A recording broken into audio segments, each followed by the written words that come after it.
গোয়েন্দা নজরদারিতে আছে, সব সময় পারা যায় না।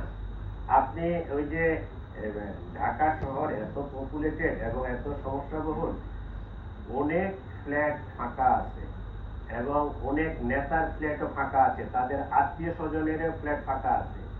আমাদের কাছে এইরকম ইনফরমেশন আসতেছে যে এই সমস্ত বাসা বাড়িতেও তারা, তাদেরকে আর পয়সা দেওয়া লাগে না, ফ্রি অফ কস্টে থাকতেছে।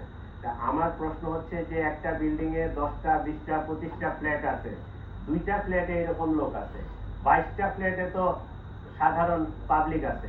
আপনারা আমাদেরকে হেল্প করেন না কেন? আপনারা এই ইনফরমেশনটা দেন না কেন যে অমুক বিল্ডিং এর অমুক লোকেশনে এই ফ্ল্যাটে এই ধরনের কিছু ছেলে পেলে আছে যারা ছাত্র না বা অছাত্র, যারা অপতৎপরতার সাথে জড়িত।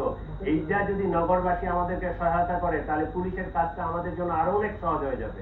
এই যে আপনাদের মাধ্যমে আমি পুরা ডিএমপি যারা এই যে বিভিন্ন ফ্ল্যাটে বাড়িতে আমরা রেসিডেন্সিয়াল এরিয়াগুলোতে বসবাস করি, তাদেরকে আমি রিকোয়েস্ট করব আপনারা এই তথ্যগুলো আমাদেরকে পুলিশকে দিবেন।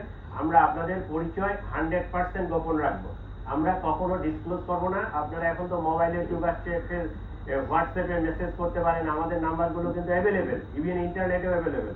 আমাদেরকে হোয়াটসঅ্যাপে মেসেজ করবেন বা হোয়াটসঅ্যাপ কলে জানাবেন, আমাদেরকে এই তথ্যগুলো দিবেন, তাহলে আমরা ইফেক্টিভলি এটা আরো কাট ডাউন করতে পারবো।